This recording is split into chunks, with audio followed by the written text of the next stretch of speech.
అంశం ద్వారా ఇటు లెబనాను లేకపోతే ఇటు పాలస్తీనా ఇటు బంగ్లాదేశ్లో అంతర్యుద్ధము, ఆఫ్ఘనిస్తాన్లో తాలిబాన్లు, పాకిస్తాన్లో అంతర్యుద్ధము, ప్రపంచంలో ఎవరు శాంతి కాముకులు ఎవరు కాదనేటువంటి అంశం ప్రపంచ ప్రజలకు దీని ద్వారా పూర్తిగా తెలిసిపోయింది.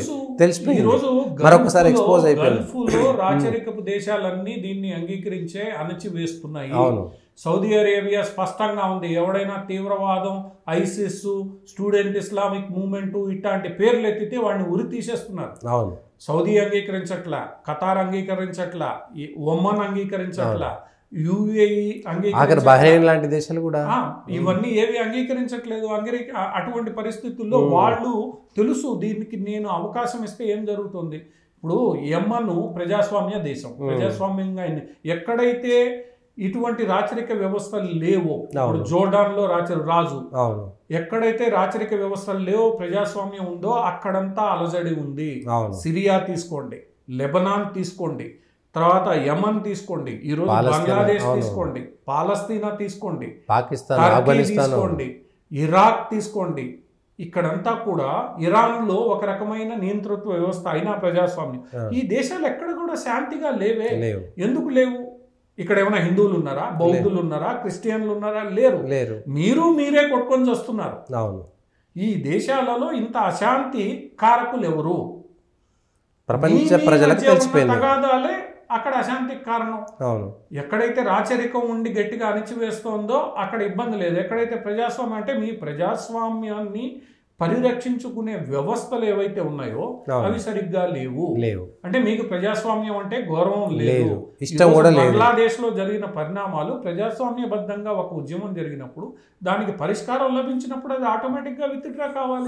ఈ రోజు కూడా ఎందుకు కావట్లేదు అంటే మీకు ప్రజాస్వామ్యం అంటే ఇష్టం లేదు, ప్రజాస్వామ్యం నడవడం ఇష్టం లేదు. ఎందుకంటే మేం చెప్పింది మీరు వినాలి అన్న ధోరణి తప్ప ప్రజాస్వామ్యాన్ని నడిపించాలని లేదు. ఎవరు వాళ్ళు ప్రజాస్వామ్యాన్ని నడిపించలేరని కూడా రుజువైపోయింది.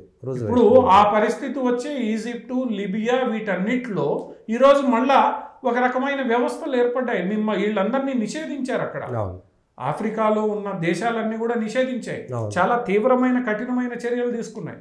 అందువల్ల అర్థం చేసుకోవాల్సింది ఏంటంటే వీళ్ళందరికీ ప్రజాస్వామ్యం మీద నమ్మకం లేదు, విశ్వాసం లేదు. మేం చెప్పింది అవతలవాడు వినాలనే ఏదైతే మనస్తత్వం ఉందో ఆ మనస్తత్వం మంచిది కాదు. నువ్వు అందరితో కలిసి బతకడం నేర్చుకోవాలి, అది మేము చెయ్యమనుకున్నప్పుడు ఈ ఇబ్బందులన్నీ వస్తాయి. ఆ ఇబ్బందులన్నీ ఎక్కడ వస్తున్నాయి? మీరు మెజారిటీ ఉన్నారో అక్కడే వస్తున్నాయి. ఈరోజు బంగ్లాదేశ్లో కూడా అదే పరిస్థితి తెచ్చుకున్నారు, ఆఫ్ఘనిస్తాన్లో అదే పరిస్థితి, పాకిస్తాన్లో అదే పరిస్థితి.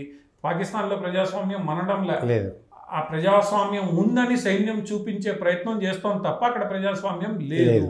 ఇరాన్లో ప్రజాస్వామ్యం పూర్తిగా లేదు, అది ఒక రకమైన ప్రజాస్వామ్యం ఉంది కానీ ఒక రకమైన నియంతృత్వం ఉంది. ఇరాక్లో ప్రజాస్వామ్యం ఉంది కానీ పూర్తిగా లేదు.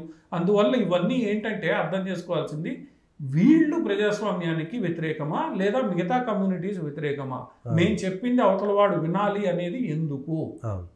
నీ ఇంట్లో నువ్వు పూజ చేసుకో, అవతలవాడి ఇంట్లో పూజ చేసుకో, నీ గుళ్ళో నువ్వు పూజ చేసుకో, రోడ్డు మీదనే నేను చేస్తానని పట్టుబట్టడం అంటే నీ మనస్తత్వాన్ని అక్కడ చెప్తోంది.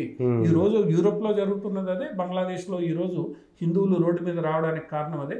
ఏదైనా బట్టిప్పటికీ ఈ మొత్తాన్ని ముస్లింలే ఆత్మ పరిశీలన చేసుకోవాలి, హిందువులు కూడా దీన్ని జాగ్రత్తగా గమనించుకోవాలి. జాగ్రత్తగా ప్రపంచంలో జరుగుతున్న ఈ పరిణామాల పట్ల వీళ్ళు మేల్కోకపోతే రేపు భారతదేశం కూడా ఇబ్బంది పడే ప్రమాదం లేదు, తప్పకుండా ఉంటుంది.